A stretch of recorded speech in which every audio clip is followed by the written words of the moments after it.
Hello and welcome. This is the All 12 Signs video series for the Sagittarius New Moon, which is happening on the 12th or the 13th of December, depending on where you live. I will be reading for Gemini and Taurus in this video. My name's Chloe. I work with card divination, astrology, and I channel energies through my body. As you can see, my hands are moving around right now. This is independent of my conscious thought, drawing in energies from different dimensions to help us heal, help us clear stuck energy, and open up portals to source to get us in alignment with our soul's frequency.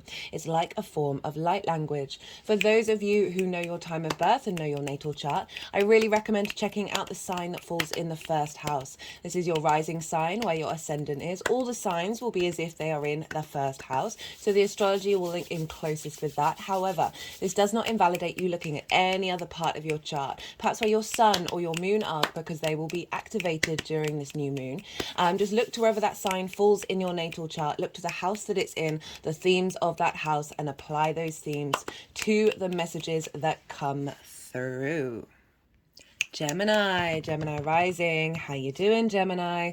For those of you tapping into the Gemini energy and it doesn't fall in your first house, which is your rising sign, look to the house that it does fall in, look to the themes of that house and apply those themes to the messages that come through.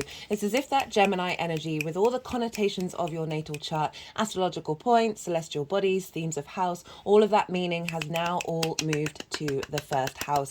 So take what resonates, leave what doesn't. Regardless of where your Gemini energy is, Sagittarius is opposite Gemini. So we're dealing with an opposition here. And so there's an element of bringing things into balance. Oppositions are ruled by Saturn. They can bring about limitations, frustrations, restrictions, but also commitment, integrity, responsibility, and legacy. So we're about blending these two areas of your chart together.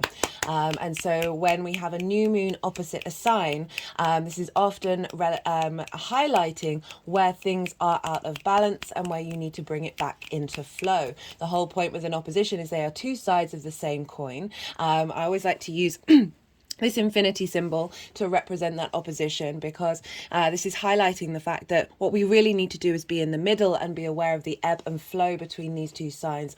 Honor their skills and the tools and the energy that they bring to the table without negating and neglecting the other side, right? So it's about a harmonization of this energy.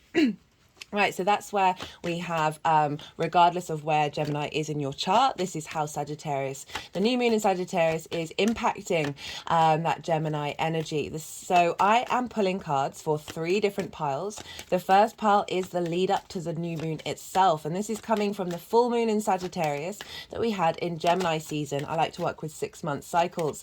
So this is everything that you've learned from that download that we received at the full moon, everything that's been unfolding, that you've been implementing. And now that first pile is representing the journey that you've been on with that download from the full moon. The second pile is for the energy of the moon itself. Now, as I said, I like to work with 6-month cycles. So this is the energy that's being downloaded into your vessel that will then unfold moving forwards. And this is based off of the astrology and the way all the celestial bodies are talking to each other at the exact point of the new moon itself. If you want to know what that's all about in greater detail, do go check out the collective reading. This is where I get a bit more esoteric. I talk about the soul's journey. Lots of channeled messages come through, although actually only one clear one, strong, very strong, came through with this moon, which I'll talk about in a little bit. And this is where I break down the astrology in way more detail. So if you want a deeper understanding of the narrative of what that energy of that second pile, that collective narrative with that energy represents, you might want to go and check that out. I also did a collective tarot reading for that. You see here, we've got quite a few oracle cards showing up. I pulled these all before I did the collective reading. And I'll be doing a separate oracle reading after I've finished this transit series. And all these cards just it really blew my mind just how much they were reconfirming the channeled message that came through. And that channeled message was, it's for those of you irregulars, you know that for the new moons, I've been working on this, these messages that are coming through about soul integration. And this stems from the second new moon that we had in Aries, which was a hybrid eclipse. During Aries season, we have a hybrid eclipse once every 10 years. And the message that came through was so strong with that one. And this moon is close to that energy of like that clarity. Usually I get a lot more messages come through, but this one was very singular in nature. And that Aries hybrid eclipse for me felt like an incorporation of our past lives, our future lives in this present vessel. That spark of spirit, right? And being able to walk with independence and with more cohesion based on those past life energies. And so with each new moon, we've been building on an integration level, each stage of that development of our souls coming together, right? All our past lives coming together, future lives, interacting with one another and being in harmony and being in flow with that. Now, this message that came through with this Sagittarius moon, this is also a fellow fire sign. This is the collective fire sign. It's mutable in nature and it's ruled by Jupiter. And Jupiter can bring about wisdom. It can bring about elevation, a sense of expansion, a deeper knowing. It's also very jovial and very generous, and it provides a sense of abundance, sense of opportunities and luck energy. So it's a very positive sign. There's a lot of expansion when it comes to Sagittarius, and it's yang energy. So it's the outward expression of that and how we incorporate that outwardly into the world, in our actions, in our movements of our being, of our spirit energy. And the message was that this moon is honoring, or the transformation that we had with the Scorpio new moon, which was making peace with some really heavy energies in order to liberate ourselves. And now with those heavy energies, this moon is bringing generosity of spirit and joy to the past lives that may be stuck and fixed that we've experienced, right? So often it's my experience and my understanding that a lot of the things that we may think are to do with us are actually to do with past life energy and ancestral work, right? So this can be pain and anguish over perhaps losing a child, or never being able to flourish in work, or feeling betrayed, or being enraged. All those sort of very heavy, very human experiences of deep fixed emotions of that Scorpio energy. And they're now coming to the light, which is what happens with Sagittarius season. We're bringing it into light, bringing that truth into the light, and being able to move and shift that energy and find a deeper sense of knowing of the longer term cycles, right? It's collective fire. It's our collective spirit. And if you think about the archer, the symbol for Sagittarius, the archer aims its arrow knowing, having faith of it's going to hit the mark, but because of that mutable transient energy, is not fixated on the details of how it gets there. There's a real sense of faith there, and so this energy really feels like an allowing of that wisdom, of that knowing that we are part of a longer term trajectory. Our soul has been in has had many lives. It will have many more, and this is part of a longer term narrative, that sort of collective spirit narrative, and allowing those past life energies that may have felt fixed and enraged and stuck in that heavy energy of bridging the gap and bringing a sense of deep wisdom to those lives, allowing that energy to we're not negating it, we're not denying those situations happened and that there is just cause to feel that pain, but giving a sense of peace and elevation, and allowing for all of that to come together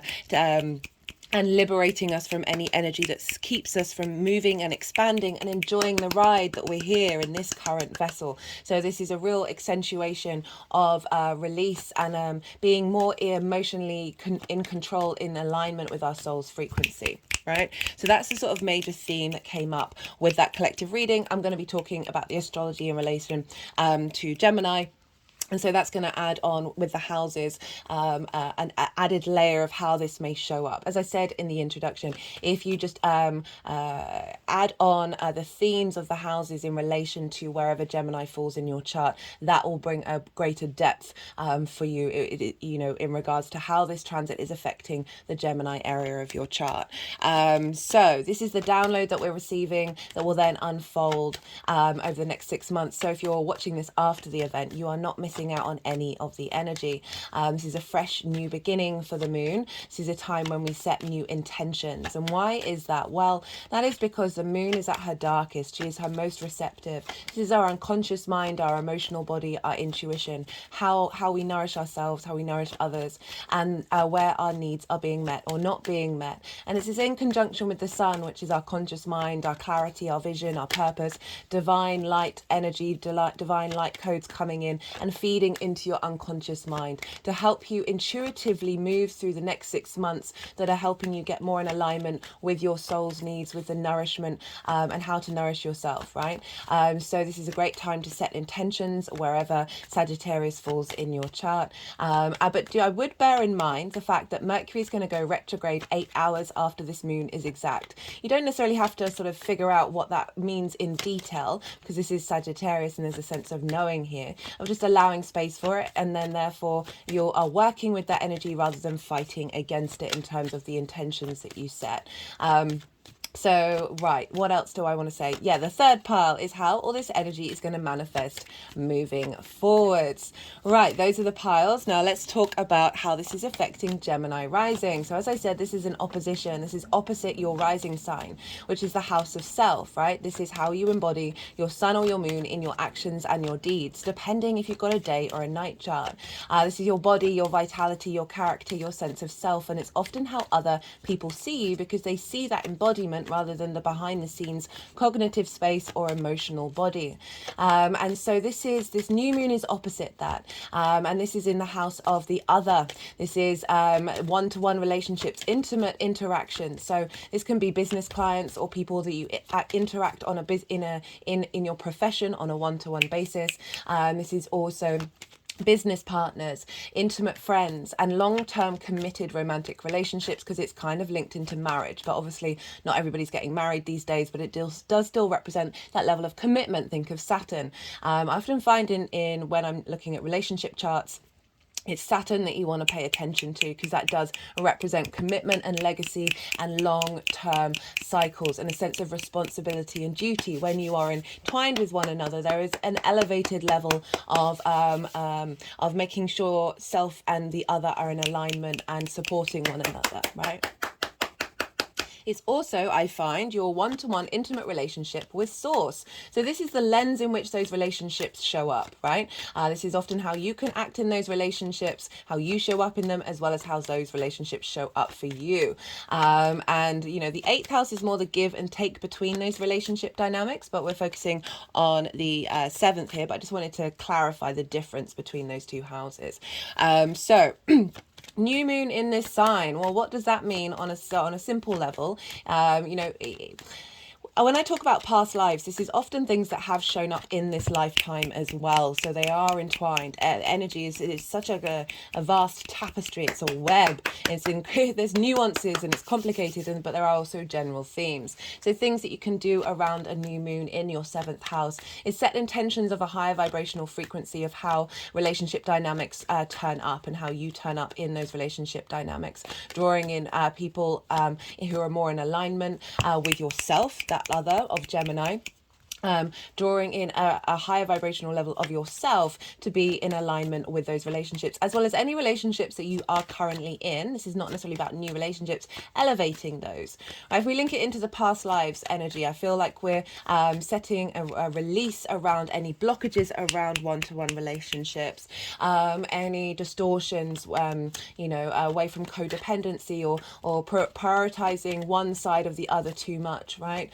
This can be any betrayals that may have happened in this very intimate house, right? The 7th house, and I don't often bring this up, but I'm going to bring it up now. Traditionally, I work with, my baseline is the Hellenistic principles from over 2,000 years ago, and I mostly use that as like a baseline that then I interpret and from my own intuition. But in the Hellenistic tradition, it is the house of open enemies.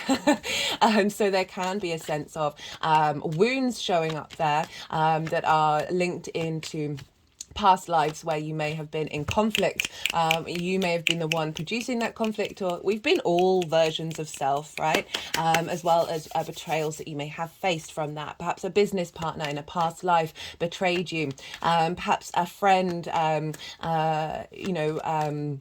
was going to say passed away, so it can deal with loss as well, around not having those connections, not having that intimate connection, not being able to be intimate with others because of blockages of fear around intimacy, right? So there's a big clearing out coming, that is sort of hitting over the heart chakra and now over the heart space as well. This is the Akashic Records card. They've been wanting to do a lot of work with it in all of the 12 signs. I'll just show it to you. It says clearing old stories, releasing past lives, and freedom. And that just sort of really sums up the whole message, especially with Sagittarius. It does like to roam, the whole message of the collective message. So, you know, the Akashic Records is where we, all the information of all of our soul's journey is stored in this dimension, other dimensions, other realities. And we can go there and we can find out wisdom, and we can also help clear energy there and turn a page, as it were. Right, so there can be a renewal of commitment to your intimacy, to your desire for connection, making peace with it, a connection to source, a renewal there as well.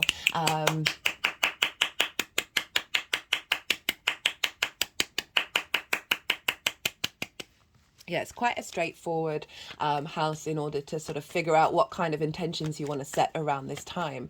Right, because we're dealing with I mean, I did talk about it, but the opposition with Gemini with the first house, as I said, perhaps not being seen in intimate relationships, perhaps not being able to be your true self in intimate relationships as well, from a high vibrational frequency. So we bring in that Gemini energy and get that into balance, because as I said, it's often how other people see you. So finding more alignment with that.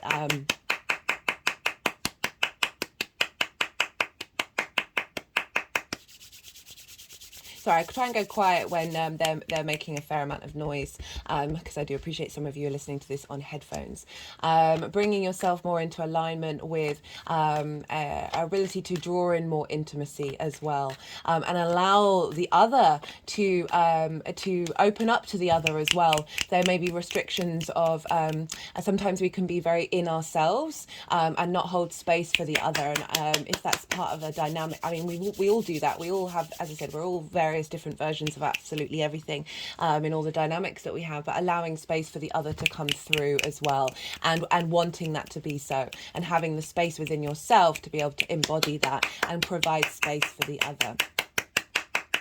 You know, if we think about one-to-one clients, this can be opening up a new energy in order to draw in clients that are in alignment with your current frequency, yeah, all sorts of lots of different things. Right, because we're dealing with Sagittarius, we want to look to where Jupiter is, because wherever the ruler of a sign is impacting the signs that it rules. And Jupiter is over in Taurus, which is in your 12th house.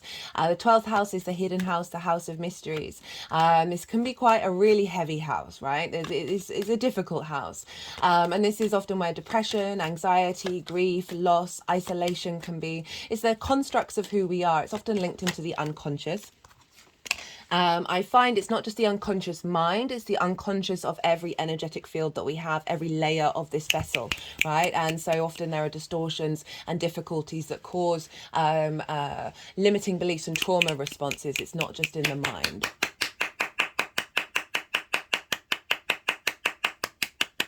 It's not necessarily the physical body, because that's over in the 6th house, but it is that which is unseen, right? All the layers that are unseen.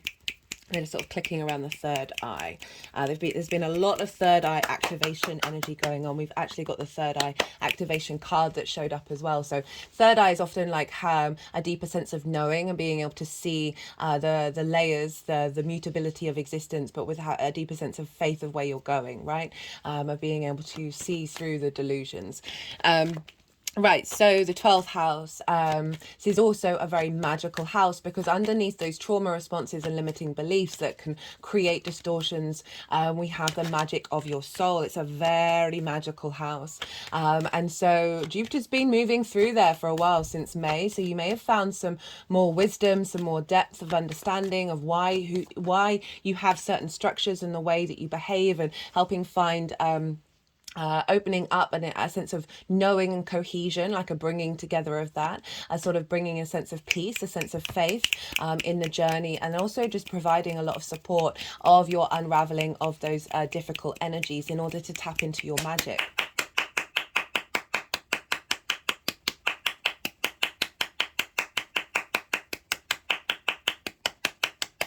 and Jupiter has been retrograde since the beginning of September.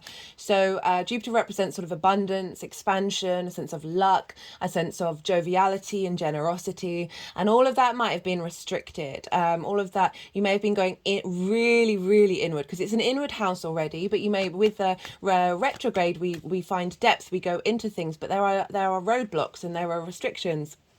And there are detours, and so we question more. We go into a deeper sense of questioning in a questioning house already. And also with that retrograde, it's the opposite of what Jupiter is normally doing when it's direct. So any sort of over expansion, a sense of peace, a sense of faith may have been just out of reach, or it may have been a little bit frustrating. However, as I said, when Jupiter is retrograde, it is providing a deeper understanding within yourself at the end of it. Jupiter's going to go direct at the end of the year. I've just done a Mercury retrograde series. I really recommend it. The energy around that was huge. It's the last retrograde we're going to have in the sign of Capricorn with Pluto, but it is going to move back into Sagittarius. So that the message that came through with that is going to be part of this new moon cycle, particularly because Mercury goes retrograde at 8 hours after this new moon. So the download that we're getting with this new moon will influence what's going on with Mercury's part of journey through the Sagittarius sign. But Jupiter is also retrograde. They will both be going direct at the same time. So this is when we're going to see a little bit more forward momentum. Now, with that retrograde, we are providing, going into the depths. Retrogrades bring nuance, bring depth. They're able to help us be able to go over things and revisit things and figure things out. And all of this energy from the 12th is feeding into the 7th. So it's helping clear out some limiting beliefs and response mechanisms around one-to-one relationships. So all of those things that I was sort of saying about past life energy, that can also tie into things that have happened in this lifetime. As I said, they get recreated. You know, blocks and limits around being able to be intimate, be able to connect to that energy from a high vibrational level, to really come from a place of unconditional love. There may have been some, as I said, blockages around connecting to the other, as well as potentially giving too much as well. So there's going to be Jupiter's going to be providing a lot of support and a lot of wisdom for that transition, for this new moon, of activating a higher frequency that is allowing not only your own experiences in this lifetime to find a little bit more peace and find the magic within that, right? Find the magic underneath that and bringing magic to your one-to-one relationships as well. But also those past life energies in that unconscious space, in your unconscious desires and mechanisms. You know, we have a lot of love language that we learn from our parental figures, that we then go and recreate out in the world. And that was a theme that was coming up with the Mercury retrograde as well, of like really helping support you getting in alignment with you, rather than being held and bound by structures that aren't allowing you to flourish. We're not denying, we're not getting rid of these past lives. They're being transformed in order for us to all work together collectively. So also gaining the wisdom and the resources and the knowledge of how to, of what that one-to-one relationships, what those one-to-one relationships show up as, and helping bring a deeper sense of depth to this collective fire. Let's think about source energy as well. You may have had Whoa, okay. You may have had restrictions around a source energy showing up for you, and this may be coming from past life energy, where there may have been blocks, may have been frustrations, and this really feels like an elevation of that and helping you reconnect in an intimate way.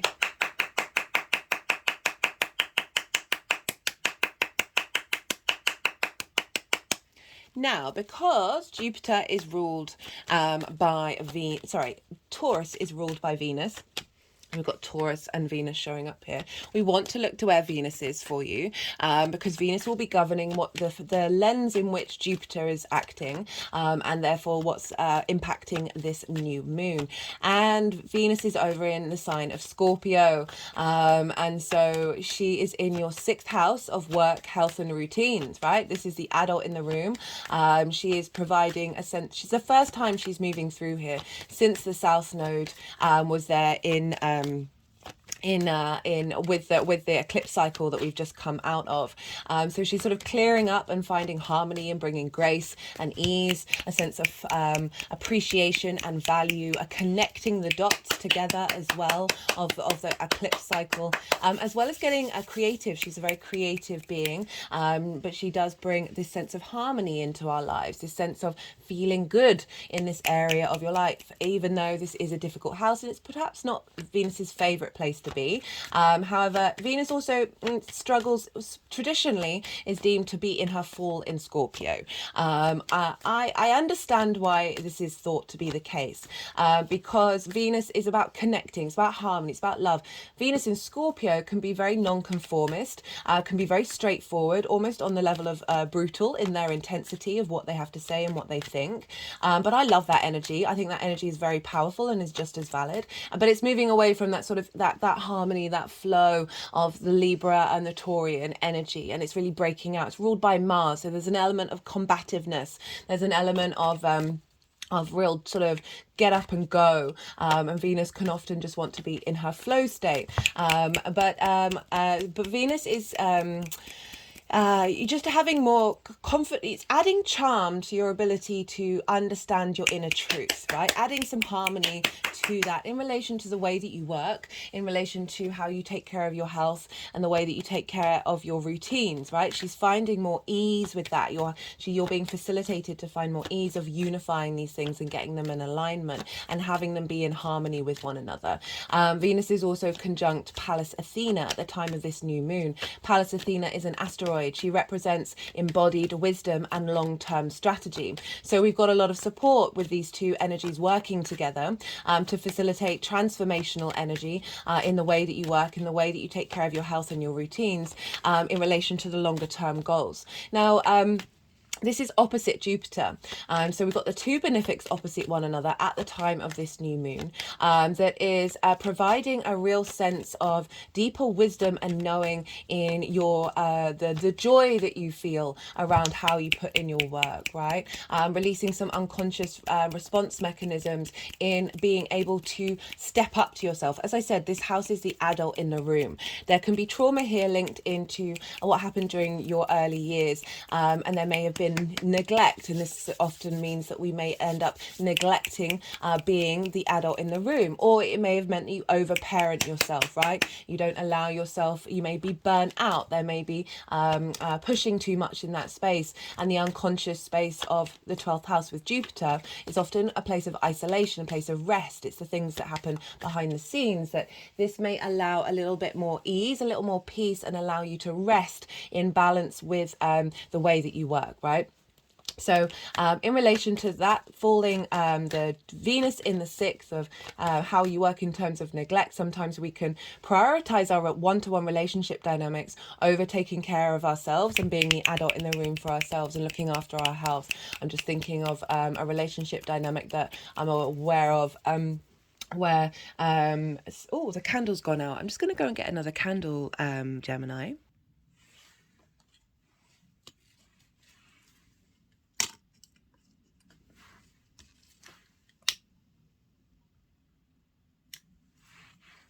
Right, that's better. Sorry for not noticing sooner. Where was I? Okay, so Venus moving through there, she's harmonizing this area of your chart. It's in conjunct your Gemini energy. In conjunct energy can be a bit discombobulating, but because you're dealing with 6 different energies that don't have anything traditionally in common with one another, but it's through that discombobulation that we're recalibrating and we're able to break out of conformity and think of a new novel and inventive ways of being. So Venus is Pallas Athena, as I said, long-term strategy, embodied wisdom of connecting to your sense of love to your work, to your love to your physical body, to love to the routines that you're doing.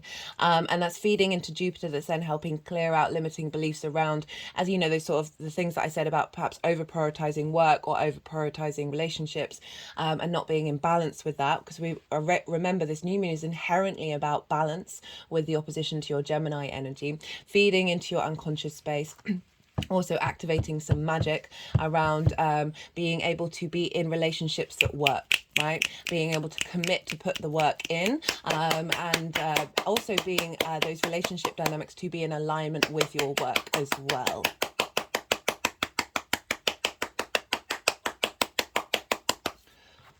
Okay. Right, what else do I want to say about this moon? I mean, there's loads. The astrology, there was a lot going on with the astrology. Okay, we put the deck down. But I don't want to overload you in this. The collective reading's one of my shortest, so if you want to go check that out. But for Gemini risings, because this is happening on an angular houses are 1st, 4th, 7th and 10th. For any of the mutable rising signs, this moon's happening at a very pivotal point. They are those houses are the sort of like the cross, the foundational cross of your natal chart. So when you have transits there, they have a big impact. So you might want to go and check out that collective reading if you've got the time. Is there anything else that I wanted to say? Well, they've put the deck down. I'm not feeling called when I'm looking at the chart to bring anything in particular up. So we just had the Yang Day action side of the reading, the stimulation, the go, go, go, the extrovert. And now we're going to have a little bit of yin night, rest and digest in this reading. I'm going to go quiet. I'm going to soften my mind, allow the energies to move through me. They're going to do some energetic work, move the cards around and then put the cards into the 3 piles. And I'll bring the tarot background into the astrology. I call you to do the same. Soften your mind. You just had loads of information. Don't try and overthink it. Let it all settle in your unconscious and then see what intuitive hits come up. Probably by the time you're watching this, we're currently in the balsamic phase of this moon. And this is when we're transmuting energy of, we're releasing things into the depths in order for them to come up into the light again. So things that may not be working may have been cropping up over the week leading up to the new moon. Old patterns can often crop up because that's highlighting what's going to be transformed in the new moon itself. It can also, things can crop up that are highlighting what new frequencies are going to come up moving forwards as well. So maybe have a little think about that, but do just soften your mind and see what wants to come up.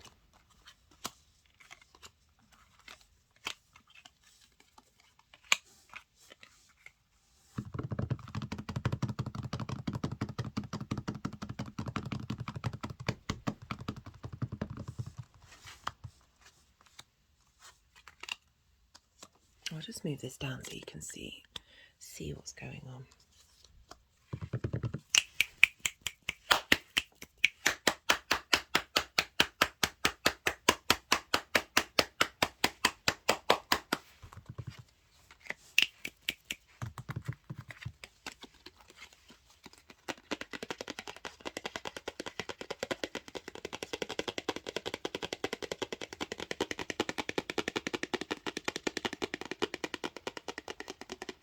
Okay, interestingly, I know okay, I'm going to try and remember. I'm going to try and remember this.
Okay, Gemini. So this is, I think this happened in the Cancer video, certainly one video already, where the Ace of Pentacles wants to be in more than one pile. So these two cards are at the bottom of the deck. They wanted to come out and play, and we happen to have got your card, Gemini, which is the Lovers. So for the energy leading up to the, sorry, I just have to pause. I've got something, a little bit of something in my throat, so I'm just going to have a drink of water. Right, so the lead up to this moon. Right, we've got, so this is from the full moon in Sagittarius that happened during Gemini season. And we've got the Three of Swords, we've got the Four of Cups, and the Strength card, with the Ace of Pentacles just sort of peeking in there. And so, very interestingly, for every reading so far, there have been 3s and 6s. You've got the Three of Swords, and you've got the Six of Pentacles. 3s are the magic number. And 6s represent protection and healing. So there's an element of yeah, it's just interesting seeing those two numbers show up in every reading so far. So the Three of Swords, right? Even people who don't know tarot, the imagery of this is pretty straightforward. And if we're working with the themes of the 7th house of intimacy, this is so this is representing things that have happened outside of you that have distorted your heart's vibrational frequency. Again, this can be things that have happened in your lifetime, as well as those that have happened in past lifetimes that then get recreated in these lifetimes. This brings about heartache, grief, a sense of restriction, right? So often when they're just sort of tapping over the heart area, it's not the heart chakra, it's the heart area. So often when we love, and that love, for whatever reason, is no more, we can feel depleted, we can feel restricted. It means we don't necessarily want to love again, or love in such an open and expansive way. There's so many energies around sort of resentment, frustration, of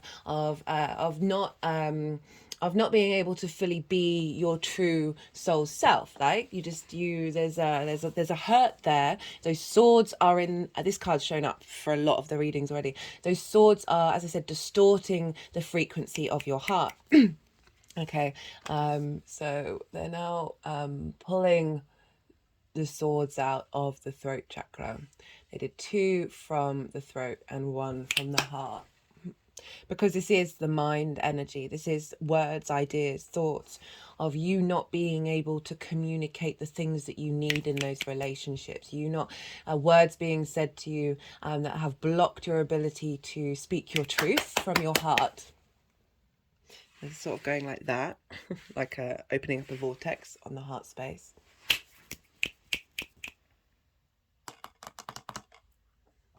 There now, one hand's over the third eye and the other's on the Akashic Records card, of helping clear out some of this energy that's come up. So there may have been situations since the Sagittarius full moon that have brought this energy in.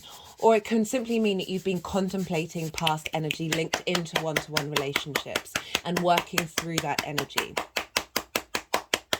Or small mirrors that are linked into those past traumas may have shown up in certain dynamics. And we've got this with the Four of Cups and the Strength card. And the reason why I say I feel like you've been working through it is the Strength card is a pause card, and it's about taking time to get into balance. And we've got the Four of Cups. So the Four of Cups is looking at the Three of Cups. This figure is crossed-armed, cross-legged. It's very defensive. There's a stagnation to this energy. It's often linked into being melancholy, an element of depression, of resistance or holding back. The walls are up, but there's still a frustration that you are not in flow. You are not in that union, right? The Three of Cups, it's 3 figures. They're all in harmony with one another. They're celebrating. They appreciate one another, and they're in flow. And this figure is feeling that they don't have that. They may be looking out into the world and seeing others that have it, and just generally being a little bit isolated from being in flow and union and intimacy with others, right? That Three of Cups. Because of whatever restrictions there are in the heart space. And then in this card, obviously the Ace of Cups is coming towards it. This is saying that there's always often whatever's meant for you is meant for you. Comparison is the thief of joy. Not looking out into the world and seeing what others have and then feeling pain and resentment against not having that. Any situation that you've gone through in life is helping you learn, helping you grow, and redirecting you to your soul's frequency. I've had to do a lot of work around that. A lot of my real intimate relationships and the just twisted, right, really caused a lot of grief, a lot of pain, and really distorted my own heart energy. And it wasn't until I truly liberated myself when I was like, without all of that, I wouldn't have unfolded myself. I wouldn't have re-remembered myself. I wouldn't have got to such the darkest point in order to then claw myself back up and really try to understand the inner abundance that I have within myself, rather than prioritizing those relationships, rather than prioritizing my own growth, right? So this is the Ace of Cups. There is saying that there's always that within you, and there's something coming through. It may not be in the time frame that you want it to, but there's always that abundance, that connection to peace that's coming, that is part of your environment. And we've got it with the Strength card. And so these are two difficult energies. There's pain, and there's hurt, and there's melancholy, there's frustration, there's blocked energy. There's blocked energy in both of these cards.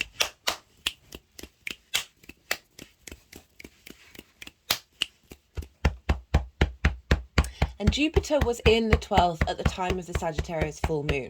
So that's bringing up a lot of unconscious energy, a lot of, as I said, love language that we can learn from our parental figures in the way that we then gets recreated out in the world, as well as any unconscious beliefs around lack and limitation and not feeling like you're good enough, not feeling like that comparison is the thief of joy that then creates that vibrational frequency. And we've got this with the Strength card. Now the Strength card is about through love and kindness we unite, right? This is about a reorientation of acknowledging that these are coming up, but I'm just getting the feeling that you've elevated yourself, you've moved on from those things, but they can still be really stuck in your unconscious space. Because this is about so the lion represents our sort of animal instinctive actions, and the figure represents our higher cognitive mind. And this isn't about dominion, this isn't about prioritizing one side over the other, but being in a state of harmony, in a state of union through love and kindness. You notice the infinity symbol is there, so it's there acknowledging that, of the blending of the two together. And only can we do that only when we are in union with self. And so I feel like you've been going on a journey of working that out and figuring that out, because as I said, the Strength card is more of a pause card. It's kind of a deepening, a nourishing, a nurturing card rather than an outward action. It's a cultivation card. There's an element of doing this that is bringing you into a state of unity within yourself, that then allows that vibrational frequency to emit in your one-to-one relationships as well.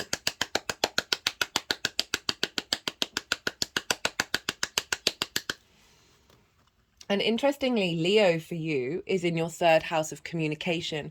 So they were pulling two of those swords out of the throat chakra.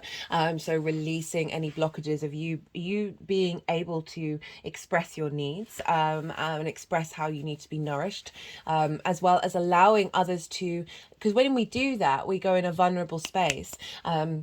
And vulnerability is the biggest courage that we can have, right? Courage of a lion. Think about the Wizard of Oz. The lion is trying to find its courage, because it's when we're scared, that's when we puff ourselves out and we block other people off. And this feels like you trying to really tap into that. Leo also rules the heart, and your ability to communicate. The other name for this card in the Aleister Crowley Thoth deck is Lust, and it represents lust for life. And this is saying that we can't truly embody life without a harmonizing of self with our higher self and the physical vessel that we are currently in. So it's not until that we do that we're then drawing towards us relationship dynamics that are matching that union, matching that flow. So that's the energy leading up to the moon. Mustn't forget that the Ace of Pentacles was kind of like, hey, we're here.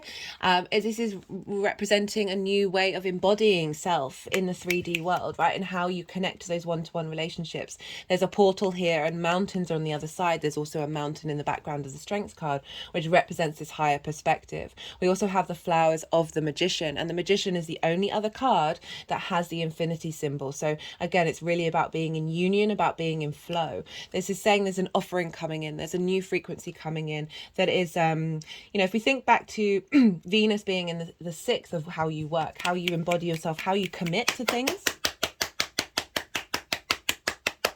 is allowing this new level of commitment to come through, both to yourself and to the other.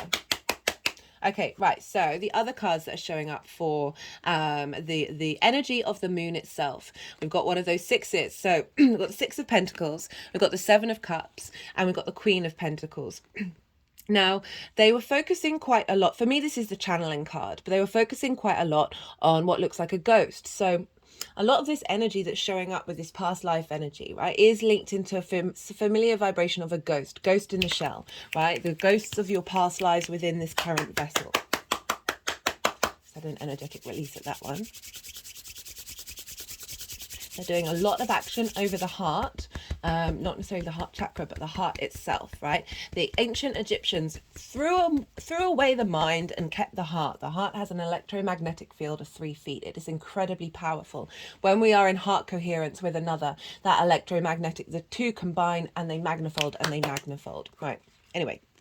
So, Six of Pentacles with the Seven of Cups and the Queen of Pentacles. This feels like there's a rebalancing going on in your relationship dynamics, right? You see the scales here. This is after the Five of Pentacles, where you may have felt left out in the cold and not felt supported, and not, you know, separate, right? Isolated. And this can be you know, very inherent within you, that you then may recreate that separation with that Five of Pentacles in your relationship dynamics. That the Six of Pentacles coming through, is that is being rebalanced. There's a sense of union coming together, a sense of strength coming up, and new relationship dynamics that are matching that give and receive. This card is about giving and receiving, and your capacity to do so in an intimate way. Also highlighting a new vibrational frequency coming in, that, as I said, that's linked into your work, right? And making sure that these relationship dynamics are in alignment with the way that you want to work and the way that you take care of yourself. You know, this is the 5-pointed star is Venus, right? Is the retrograde cycle that she has. So wanting you to feel good in this 3D world that's in union with the other.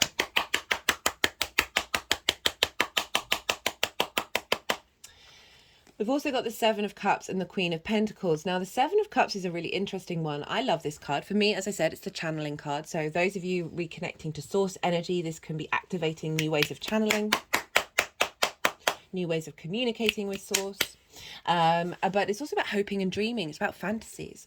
It's about exploring new possibilities, new frequencies in relationship dynamics, and being playful with them and being open to different possibilities, right? Rather than being stuck and limited, rather than restricting yourself to a certain idea of how something should show up, not necessarily what am I trying to say? Just feel like there's an energy of mutability, of you allowing different possibilities of your expression of self in one-to-one relationships, as well as those one-to-one relationships coming in different ways that are outside of the love language and the traumas in the 12th, right? And the blockages in the 12th. This is opening up new possibilities and new frequencies that also, okay, thinking about all the past life energy, all of the support coming in from the past lives of relationship dynamics, lessons that they've learned, and really coming and unionizing together with the Queen of Pentacles.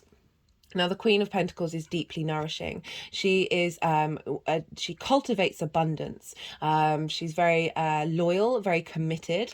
There's a sense of the ability to create something healthy and abundant in the 3D world.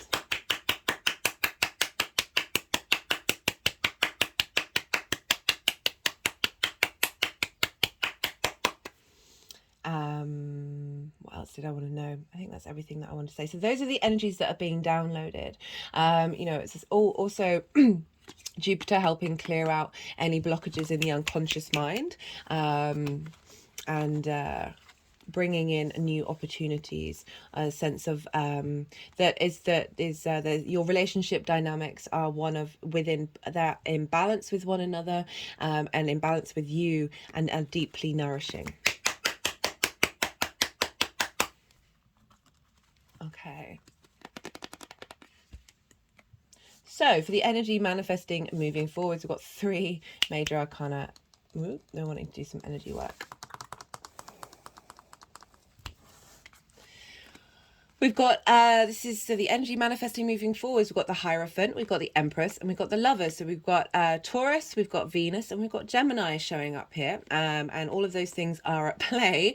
So it's lovely that it's showing up in the tarot as well. So the fact that the end reading is on with 3 major arcanas is quite something, of like this nourishment, this rebalancing that's coming through, this ability to tap into different frequencies and find pleasure in that.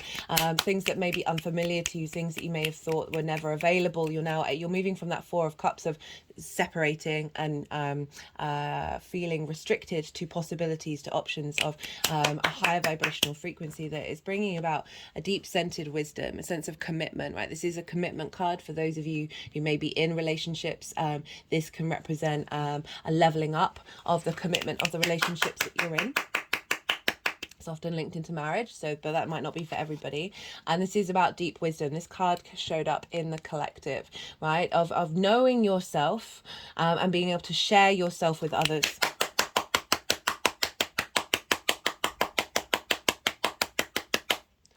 With the Empress, fertility, abundance, feeling good in the 3D world. There's a sense of joy with the Emperor, with the Empress. This is quite a straightforward conclusion of like this new frequency is really, reminding me, okay, so the Sagittarius full moon next year, Venus is conjunct Jupiter in the sign of Taurus.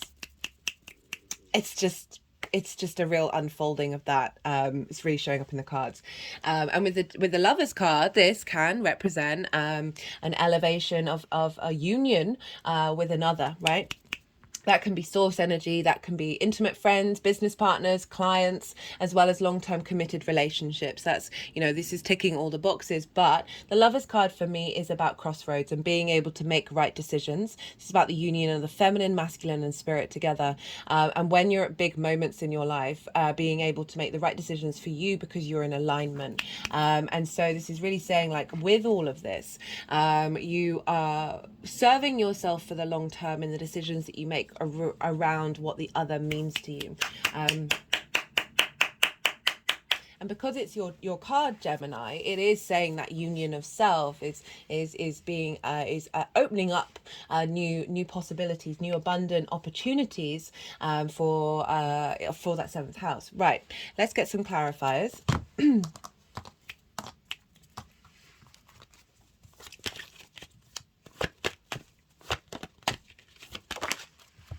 Okay, we've got 2 show up.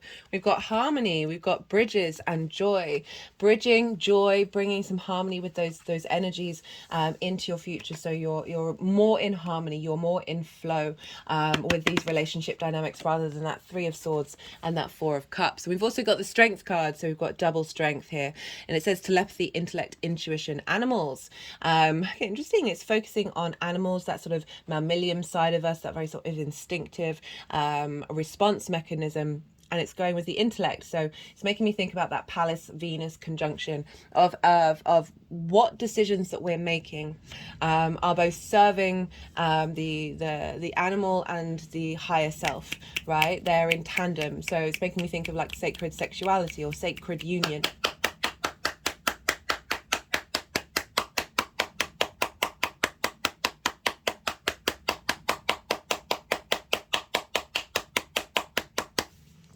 Okay, I'm gonna get the Lovers at the bottom of the deck. That's hilarious.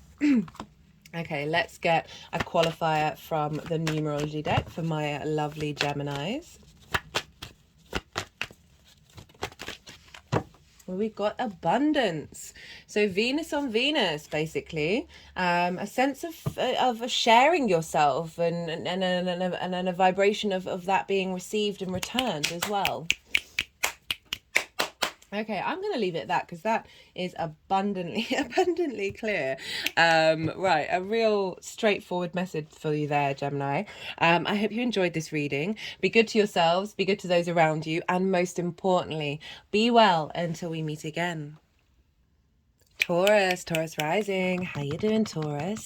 For those of you tapping into the Taurus energy and it doesn't fall in your first house, look to the house that it does fall in your natal chart. Look to the themes of that house and apply those themes to the messages that come through. It's as if that energy, all that Taurian energy with all the connotations of your natal chart, astrological points, celestial bodies, themes of house have now all moved to the first house. So, right, regardless of whether Taurus is your rising sign or not, Taurus and Sagittarius are what's called in conjunct one another. This is where they don't have the three main themes in common, right? Taurus, you are yin, fixed earth. Sagittarius is yang, mutable fire. So there's 6 different energies trying to work together. This can be a bit of a discombobulating energy, can be a bit frustrating, crossed wires, miscommunication. It's that kind of like herding cats, trying to get these things to work together. But once you establish that, once you figure out that you are working with 6 different energies and you've got a lot to play with, that you're then able to think of very innovative, very inventive things. You're breaking out of conformity. So that's the sort of energy. I love the in conjunct. Once I realized, okay, there is levels of frustration, there's levels of a bit more hard work, you've got to put some effort in. But once you sort of break through that and understand that there are energies that are trying to compete with one another, that you're trying to get them all into a space of peace, right? And then through that, you're able to break into new formations. Right, I'm pulling cards for 3 different piles. The first pile is the energy leading up to this new moon, and this is from the full moon in Sagittarius that we had in Gemini season. And so it's the download that you received at that full moon, the unfolding of it and putting it into action. And so that's the journey of the first pile of what you've been learning, what you've been doing. And then the second pile is the energy of the new moon itself. Now, this is, as I said, I work with 6-month cycles. So this is the energy that's being downloaded based on how all the planets and celestial bodies are talking to each other at the time of the new moon. So what's being downloaded into your vessel, which will then unfold over the next 6 months to the Sagittarius full moon next year. The third pile is how all this energy is manifesting moving forwards. Now, back to the second pile. If you want a deeper understanding about the way all those celestial bodies are talking to each other, do go check out the collective reading. This is where I break down the astrology in way more detail. I add on there's lots of layers with this one. They're all working together, but there are lots of layers. And I get a bit more esoteric. I get to talk about the soul's journey, bring in some channeled messages as well as doing a collective tarot. Now, in this collective reading, it was a very clear, singular message. And I haven't really had a reading like that since the Aries hybrid eclipse that happened in Aries season. This was the second new moon in the sign of Aries. For those of you regulars, you know I've been talking with every new moon that we've had since then is an unfolding of the message that came through in that reading, right? A hybrid eclipse every 10 years. So this is we don't get this very often.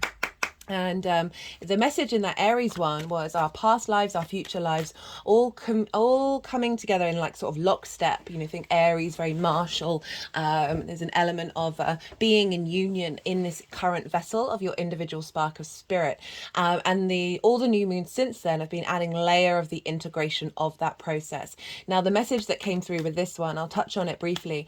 This is a collective fire sign, right? Aries is the personal fire sign. Sagittarius is the collective fire sign, and this really it's ruled by Jupiter. Jupiter's about wisdom, elevation, expansion, a sense of cohesion, and a sense of opportunities, luck and abundance. It's very jovial, it's very jolly, and there's an element with this collective fire of bringing together some past life energy, helping liberate energy that's kept us from moving and expanding, right? So it's my personal experience that our current incarnation unfolds a lot of past life trauma, right? As well as blessings as well. I know I tend to focus on the trauma, but it is in order for us to tap into the blessings, and sometimes that trauma, well, that trauma is the blessing in and of itself.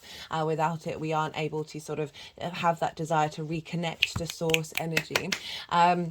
Well, in one level, it's one dynamic of working with that on this current Earth planet, because we have equal, you know, we've got the sun and the moon, we have day and night, which are equal in both in like the both sides of the same coin, right? The day has as much time as the night does throughout the year, so there is this sense of duality, there is this sense of separation. Anyway, right, what was I talking about? So the message that's coming through with this one is moving on from that Scorpio new moon, which was us being able to look into the darkness, be confident and liberate ourselves with that energy, is that so many of our past lives may have some really heavy, stuck emotional energy within them. That may be a sudden death, a loss of a child, a job not working out, or just a sense of resentment or rage or injustice, a sense of vengeance, all these big hurt, grief, heartache, all of these things that may have been stuck in that soul's energy that we then carry forward with us in this current incarnation. Now, the message was that this new moon is bringing generosity of spirit and joy to past lives that may have been stuck and fixed. So helping bring a sense of peace, a sense of knowing, a sense of faith. Jupiter is very much linked into faith. And if you think about the archer, you think about the fact that they have a bow and arrow, but there's an element of momentum and movement because it's mutable, half horse, half human. But that arrow, the faith of knowing it's going to land in the mark that it needs to land in, but not necessarily knowing the journey there. So this is bringing a sense of peace to this longer term trajectory of our soul's experience, and helping bring a sense of expansion and knowing and wisdom and understanding to those past life energies that are within you, and helping them find peace with it. It's not denying that experience. It's all part of the cycles that we're in. It's not shaming that experience. It's saying it's allowing a wider perspective, a higher perspective to come in, of saying that is just one piece in this puzzle, right, in this narrative. And when we do that, we're sort of allowing a collective expansion into our creativity, helping us roam, helping us explore and enjoy the ride that we're on. And if you see here, there's some oracle cards. I pulled those before doing the collective reading, and it really blew my mind how much they reiterated that very clear message that I was getting of just making peace and not wanting to take a lot of this pain into the next cycle. And I will be doing a separate oracle card reading after this transit series, so go check that out. The energies have been doing a lot of energy work with the cards, and it's been really beautiful to see one of the main cards that is being they've really been focused on, and this is the Akashic Records card. Clearing old stories, releasing past lives, and freedom. And that pretty much sums up the message that came through. So I will be bringing that narrative into how I'm talking about the astrology for you in this reading. But if you do want a deeper understanding and seeing the nuances and the depth with how all these planets are interacting with one another, do go check out the collective reading. Right, okay, let's talk astrology. Taurus rising, where is this happening for you? You're having a new moon in your 8th house. Now, the 8th house is the outside world's resources. This is the give and take between you and the outside world. It's often linked into big chunks of money, that's sort of like one-off money, or engaging with the resources of the outside world. So mortgages, taxes, loans, inheritance, 3D inheritance, as well as cosmic inheritance. It's a very magical house, but I'll get to that. It's also sort of bonuses or commissions or that sort of thing. Oh, what a great card to come out first. Hello, the Sun. Oh, they wanted the King of Pentacles at the bottom of the deck. And the Fool. Okay, let me just move this a little bit so you can see.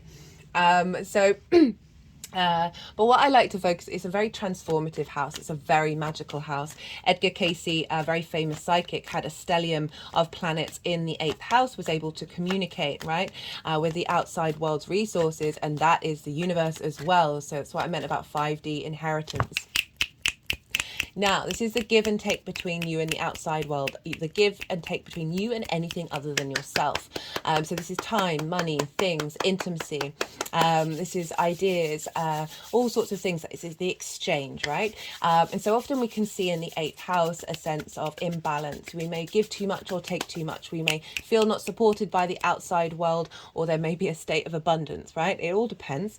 And it is the connection, the give and take, the give and receive, that you, how you embody that in your exchange with the outside world, and how that world gives back to you as well.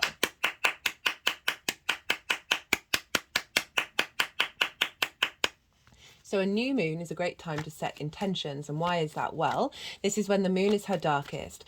She's her most receptive.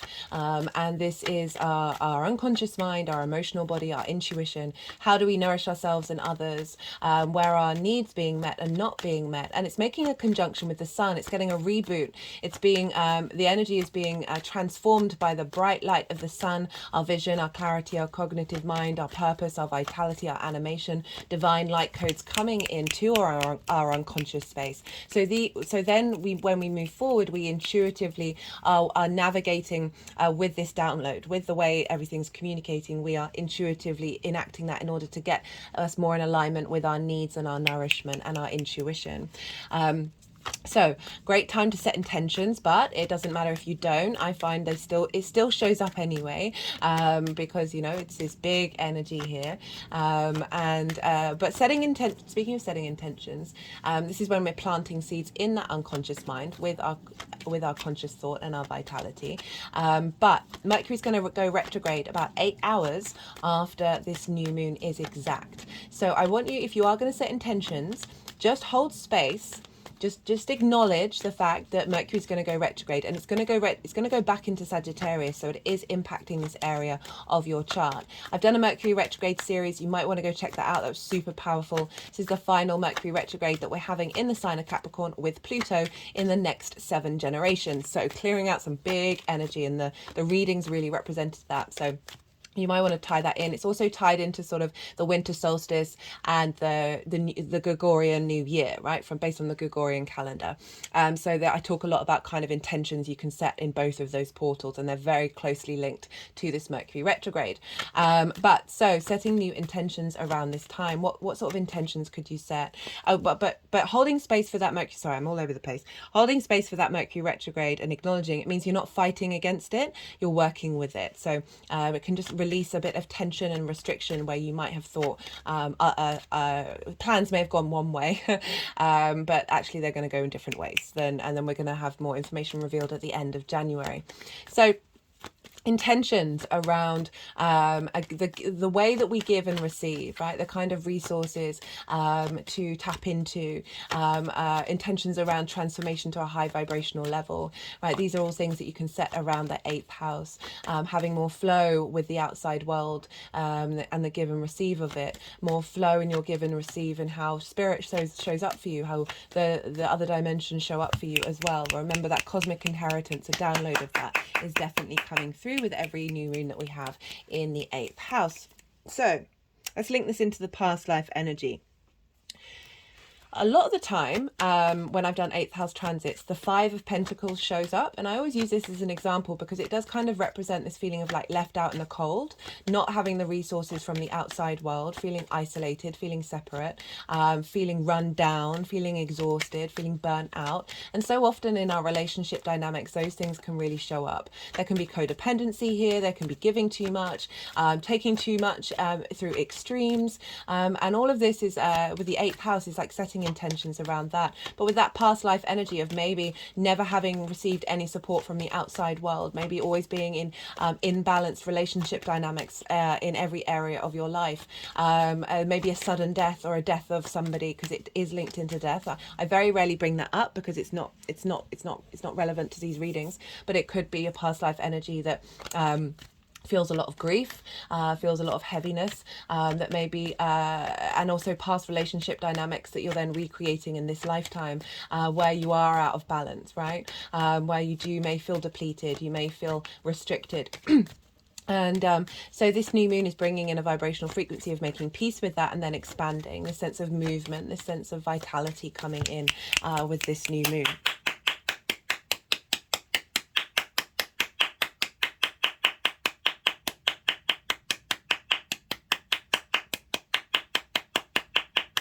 And it's in conjunct your Taurus energy. So as I said, it can be a bit discombobulating, but we've got Jupiter over in Taurus, which I will be talking about.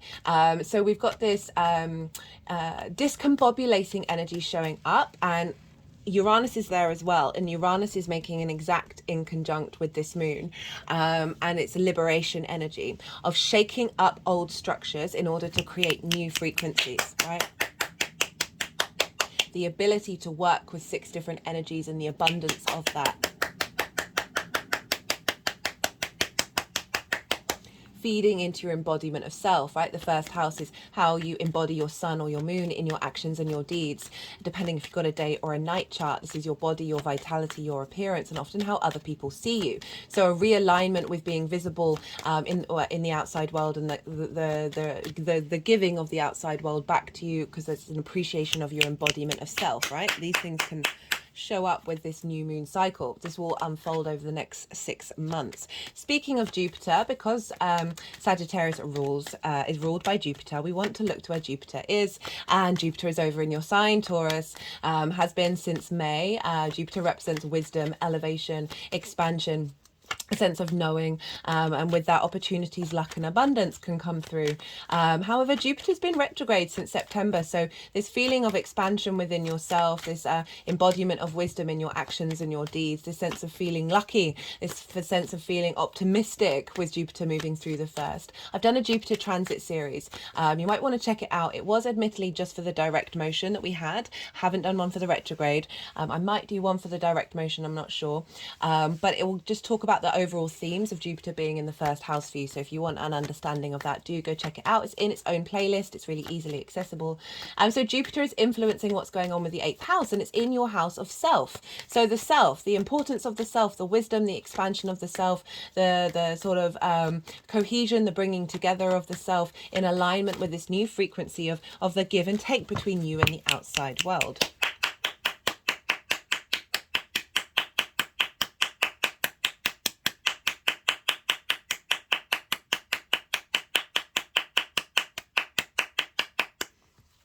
So it's really harmonizing with any imbalances that there may have been with what's all those themes that in relation to the 8th house of the exchange, of the giving and receiving, the reciprocity, this constant transformation of energy, right?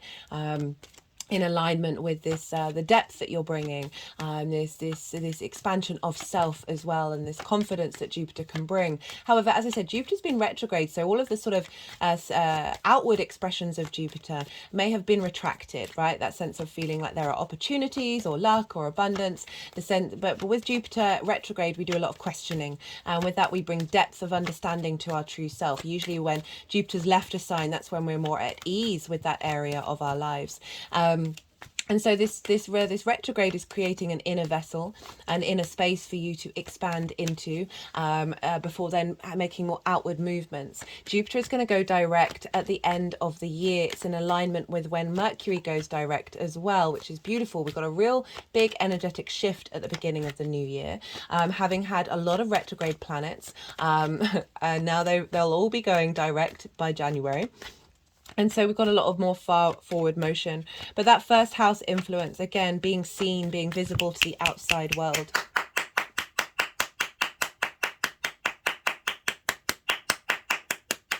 And this isn't just the outside world. As I said, it's anything other than you. So it can be the 7th house energy, friends, and family. All of those things all can show up. But that's the 8th house is how you exchange. That how does that dynamic between you and everything else show up? And so there's a real sense of tapping into an inner wisdom, an inner expansion, an elevation of that soul frequency in alignment with this new sense of peace being brought to those past lives that may have had some real difficulty around this, and you just having a deep sense of confidence within yourself moving forwards, right? Sometimes with the 8th house, I always say, like, say if you've got an idea and a plan and you're like, I can't do it until I get this from the outside world, and then you don't do anything about it. It's not about that. It's about understanding you have all the resources you need within you, and it's about taking action, those little steps, and doing what it is that feels right for you, what feels abundant for you. My hand has just gone over my heart chakra, and the more that you do that, the more you create this sense of abundance rather than this sense of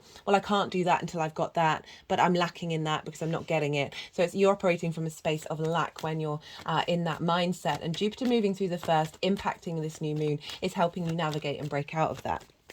Taurus is ruled by Venus, and so we want to go and look to where Venus is, because Venus is influencing Jupiter, which is therefore influencing the moon.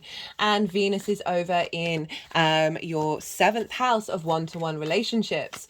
So this is, Venus is the first time she's moving through there since the South Node was there. So this is having a big impact on you Taurus risings, because we obviously had eclipse cycles in your 1st and 7th house, and these are pivot points. These are the angular houses. They have a lot of impact on the rest of the chart, and now Venus is moving through there, clearing up, connecting the dots, harmonizing, bringing a sense of value and appreciation to everything that you've learned with that eclipse cycle. She can be deemed to be, traditionally she's deemed to be in her fall in Scorpio because it's opposite the sign that she rules. However, I love Venus in Scorpio. I can understand why she's deemed to be in her fall, because Venus is about connection and love and harmony. However, you know, Venus in Scorpio is kind of like non-conformist, like wanting to there's a brutality and a bluntness to Venus in Scorpio. There's a deep intensity as well. There's the willingness to go into the darkness, and you know, some traditions don't apply that to Venus, the goddess of love. She comes in many forms. She comes in many forms. She is celebrated in every land, as are all the planets. I find, like, I really try and debunk the fact that, you know, Mercury's deemed to be in its detriment in Pisces. Like, the amount of people who have Mercury in Pisces who are phenomenal is across the board. So we have to look at the framework of why they may say that, and realize we're actually more in a more diverse, multifaceted society. There is you know, different versions of these planets, and the way that they show up have just as much importance and just as much merit to them if we're looking at that in that framework. So Venus can be feisty in Scorpio, but she is helping you feel good about your one-to-one relationships based on your inner truth, right? And the sense of deep transformation. She is walking hand in hand with Pallas Athena. Pallas Athena is an asteroid. She represents embodied wisdom, a sense of long-term strategy. So what Venus is doing is being supported. They're both supporting one another to help bring a sense of charm to the longer term strategy, to help embody wisdom with this sense of appreciation and value, and bringing in a real creative ways of navigating new frequencies in your 7th house that are serving you in the long-term basis. So we've got the 7th house linked in with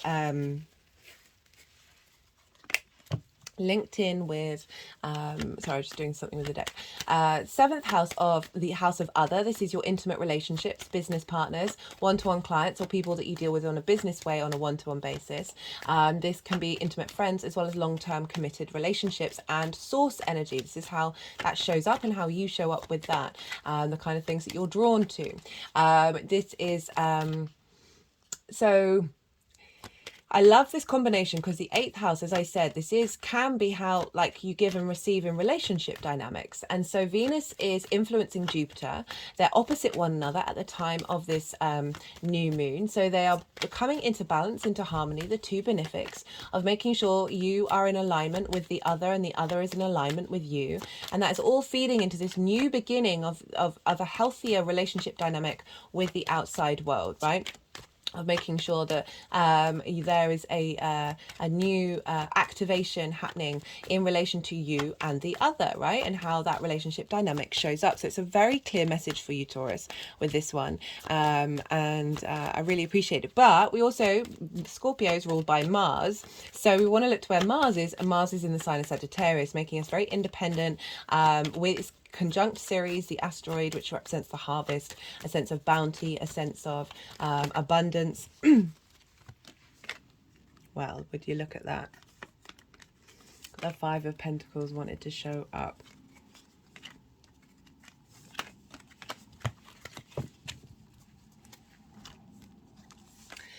And So we've got this strong independence of knowing what motivations and drives to take action over in relationship to the give and receive, right? Mars is very independent, and really helping facilitate this new vibrational frequency coming in. You want to look to where your sun and your moon are, because in your natal chart, because wherever they are in your natal chart, those themes of the houses that they're in will be activated with the astrology that I've just talked about. So it'll make it a bit more personal to you rather than just this general reading.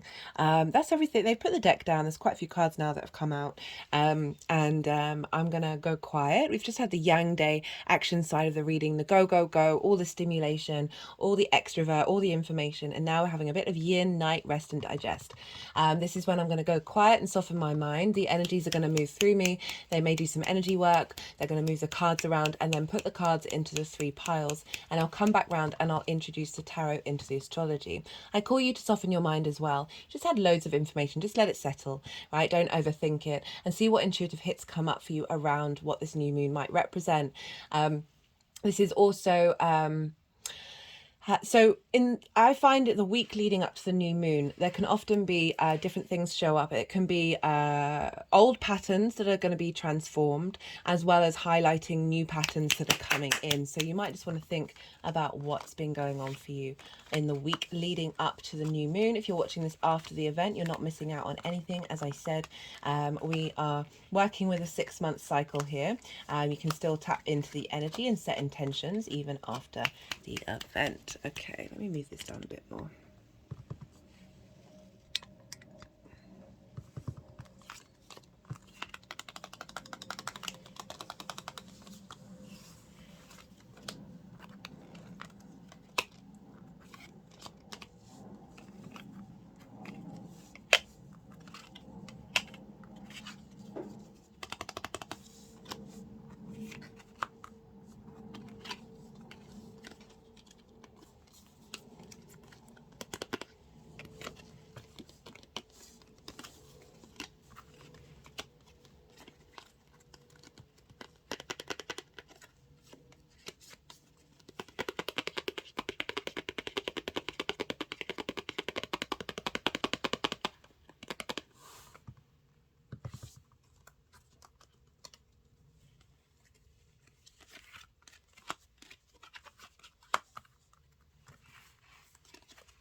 Okay, Taurus. So, I was talking about the Five of Pentacles, and they're actually, I'm going to have to pause. I've got something in my throat. Apologies, Taurus. Right, so Five of Pentacles has shown up. So all those sort of themes that I was talking about, you've got a visual representation of that, of, again, feeling left out in the cold, feeling, and this is, their clothes are really worn down. It's saying that it's been an energy that's been very persistent, and at least very deeply rooted in your psyche, right? This can be the scarcity mindset. I was thinking back into past lives of feeling, as I said, not feeling supported by the outside world, of genuinely, for some of past lives, you might have been in this exact situation, right? I feel like we've been in all situations. Time is linear, not linear. It's everything all at once, as well as cyclical. So, really helping clear out a lot of energy around this, which then means that we're constantly in this mindset of sort of end of days, everything's going wrong, even when things aren't necessarily going wrong, right? Got it with the Ten of Swords. Okay. They're wanting to have it with the Seven of Pentacles first. So the Seven of Pentacles is kind of, I usually get sort of, what I'm getting from this is more the sort of the traditional reading of it, of like feeling frustrated that things aren't, this is words. So it's when you're growing vegetables at the beginning, you have to tend to them, and you can't even comprehend that they're going to be big and you're going to have a harvest at the end of it. It's like putting in a lot of effort, but then there's an element of frustration. So what I feel, because they wanted to put that there with the Ten of Swords, sort of completing it, of feeling like the resources weren't enough, or your what you gave into it, you never got what you needed out of it, right? Because with the Ten of Swords going over the top of it, it's saying like it stopped there, right? It didn't progress on to the Eight of Pentacles, and there were blocks and limitations around that. We've got this with the Ten of Swords, very karmic card, right? This card all the swords, they're all along the spine. We hold a lot of karma in our spine, so there's a sense of betrayal, a sense of it also can be a lot of concepts, limiting beliefs, and trauma responses that immobilize you from moving. Certain situations that you've gone through that felt very painful, and again, as I said, very karmic. But the sun is coming up, and if you see here, the figure is actually got the same hand gesture as the Hierophant, which is your card, Taurus, and it's the benediction. It's the blessing. It came up in the collective reading, the Hierophant, and it's two fingers pointed to the sky, two fingers pointed to the earth, or heaven, or hell, right? I'm using those words. I appreciate the complexity and the limitations of those constructs. Kind of makes me feel uncomfortable talking about it, but I do appreciate it's got a very moral aspect to it, but it is about understanding the duality of existence, right? We are on, as I said, on a planet that has equal day and equal night throughout the year, right? And the way it all measures up, it is this sense of duality, and without it, we don't then resurrect ourselves, right?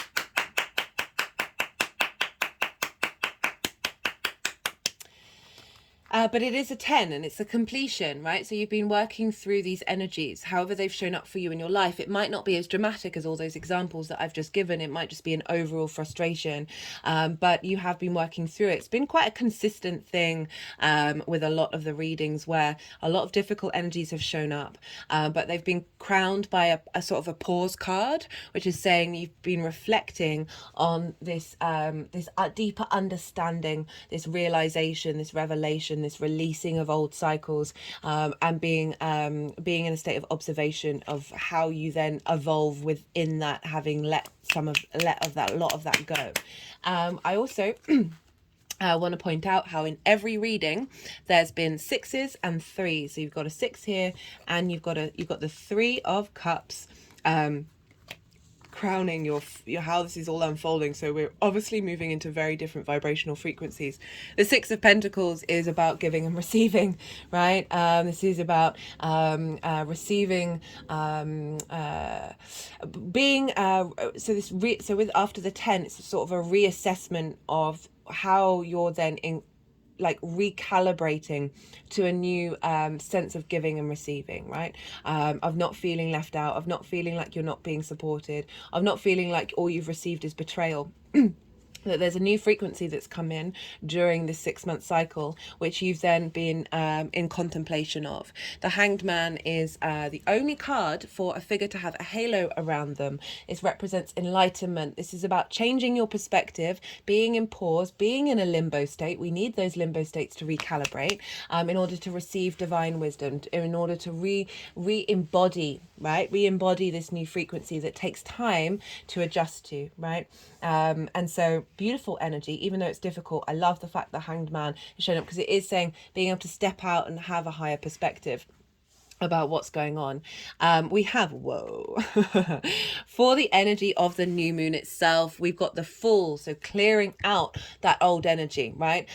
We've got the Eight of Wands, and we've got the King of Pentacles. So this is alignment. This is a new starting again. This is, well, it's not necessarily starting again, because even new incarnations are coming from past incarnations, okay? So, but it is a refresher. The whole Fool operates from a heart space. Look, the chest is really far forward. It's saying, you know, wide open, really open to receive. The Fool works from that heart space of everything that's happening, the good, the bad, and the ugly is just pure experience, and finding the joy and the wonder and the curiosity of it. The Fool is about to take a step off a cliff, and by doing so, it's doing so with deep faith that a new reality will create itself when you take that leap.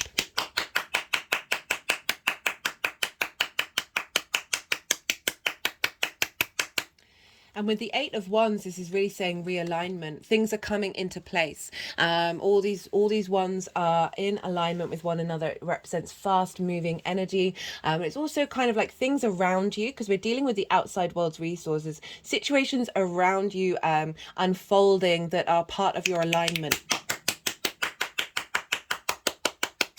And it's come with the King of Pentacles. Now, this is all abundance. This is a far cry from the Five of Pentacles. This is the most abundant king, the most luxurious king.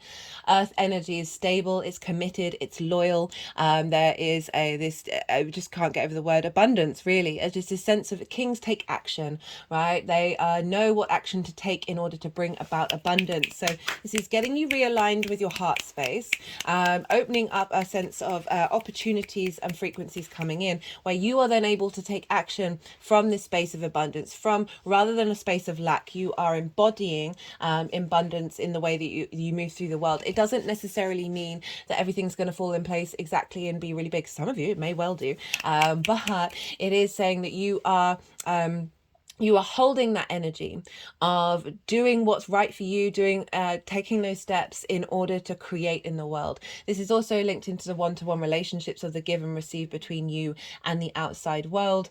This is more bringing those relationship dynamics into alignment in order to create abundance, right?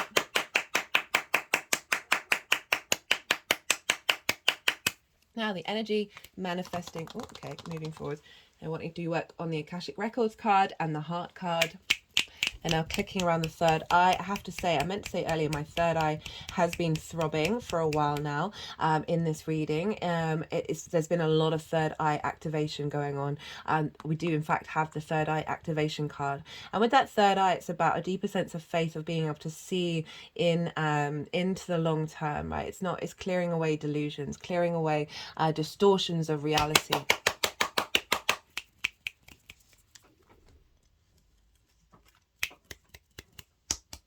They're sort of hitting the third eye. Love it when they do that.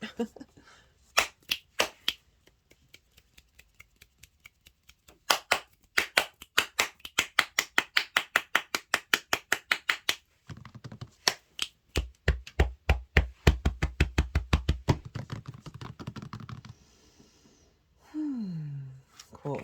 Right. Okay. So how this... Oh, no. Peaked too soon.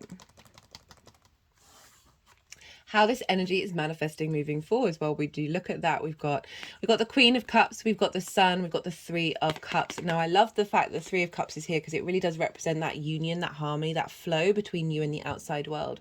The Queen of Cups, this whole combination is so perfect for the 8th house and everything that I've just talked about. She's so serene. her foot is turning into the ocean. She is at peace with where she is at in the moment.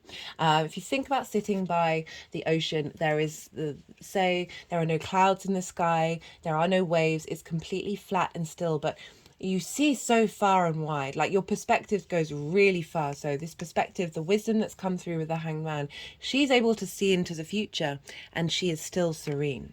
Right, this is really tapping and nourishing your intuition about what your soul's journey is all about, and finding deep emotional nourishment in those relationship dynamics, right? Being able to cultivate those and bring those energies towards you. It's also, she's very psychic. I believe we're all channelers, we're all healers, we're all intuitors. So a harnessing of your intuition with your connection to source energy. She's very nourishing of the emotional body. So if we see it as the outside world, taking care of your emotional needs, right? And nourishing you.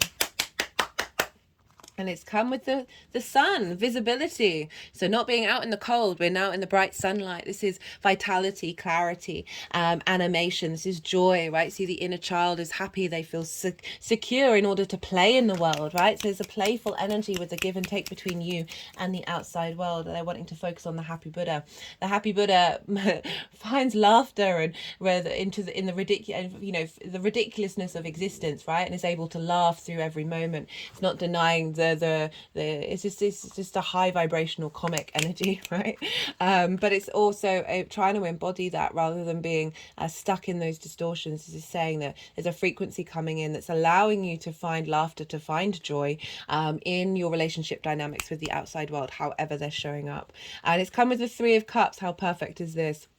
It's about union. This is flow. This is with like-minded people. This is being respected and honored and celebrating. It's a sense of abundance. There's a sense of harmonizing of your frequency with the outside world. This is also, again, like relationship dynamics, being more in union and harmonizing. And as I said, drawing towards you like-minded people that are in alignment with where you're headed and what you're doing. You're co-creating with the outside world in order to create abundance. Okay, let's get some clarifiers. Oh, hello. Harmony, bridges, joy. This is showing up a fair amount because we are bridging into the past life energy, and we're bringing that sense of harmony to them and finding joy. Harmony with your reaction with the outside world. A sense of elevation, a sense of connection where you're not feeling left out. Bridges mark connection. So making connections that really serve your inner harmony, serve your inner joy in the way that you embody yourself, Taurus. We've got emotion, control of self. Funnily enough, these two cards have been showing up in nearly every reading, right? So when and I like this card because this links into the collective message of the bringing this sense of generosity and joy to your past life energy. So it's clearing away blockages.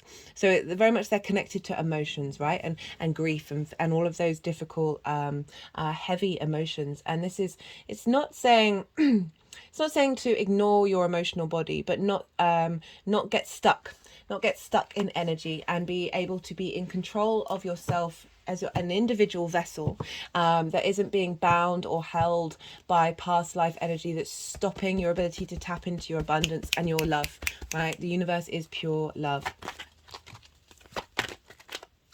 Okay, let's get another clarifier. Manifestation. Right, so really clearing out blockages around thinking that you're not manifesting in the world. We just cut the deck and got intuition. So that's really tapping into that Hanged Man and that Queen of Cups, of being very, tapping into the resources of source energy, as well as intuitively knowing what opportunities there are out there, and being able to head towards them, and then being drawn towards you as well with that manifestation energy. Okay, Taurus, I'm going to leave it at that. I hope you enjoyed this reading. Be good to yourselves, be good to those around you, and most importantly, be well until we meet again.